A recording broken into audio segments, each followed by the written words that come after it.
Located in Fresno, California, Kogetsu-Do is a Japanese confectionery shop specializing in manju and mochi, and is over 100 years old.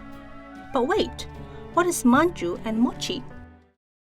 Manju is the term for a small roundish pastry, first created in China, but adopted in Japan around the 1300s.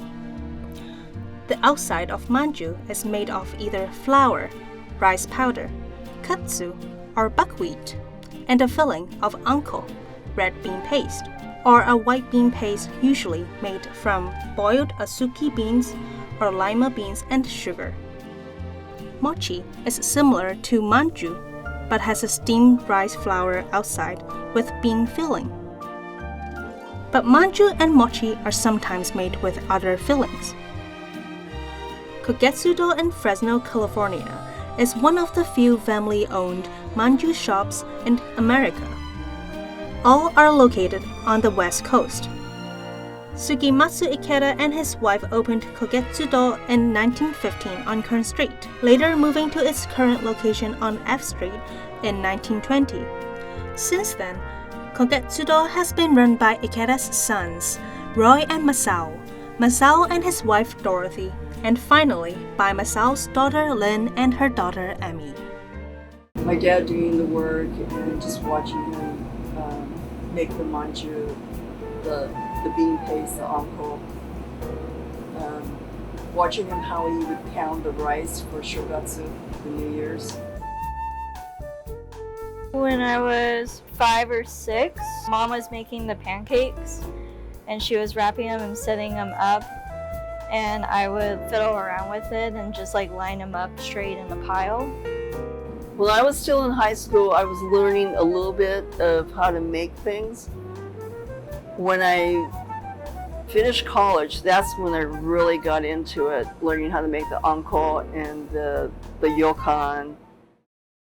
During World War II, when the Ikeda family was interned at Jerome, Arkansas, Mr. Ikeda made manju for the internees. From what I understand through my dad's friends, when my grandfather would go in the kitchen, he would ask everybody to leave, and then he would make the manju for the people in the camp. I never knew that until someone told me, but he made sure that everybody would leave, that he was the only person in there. That's how he kept the secret. During the weddings, there's the special ones, the osanaya.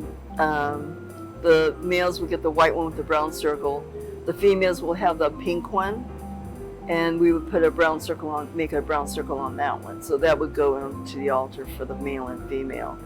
For funerals, it would be the osanaya, which is the white with the brown circle. During New Year's shogatsu, it would be the komochi, the pounded sweet rice, and then we would put beans in it, either the whole beans or smooth beans, whichever they prefer. Probably my fondest memory is when she had to make pastries for the Obon festival over at the Buddhist temple.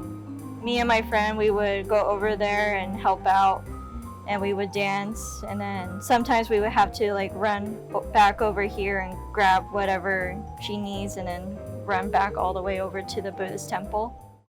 I was 5 and I wasn't supposed to play with, like, touch any of the product.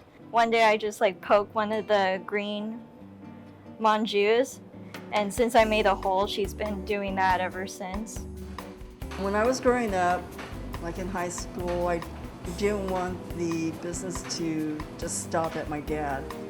I wanted to continue on, so I made a decision, like probably the first year in college, to carry it on. Come discover and enjoy the ancient tradition of these delicious and artful jewels, handmade in Fresno's 100-year-old manju store, Kogetsu-Do.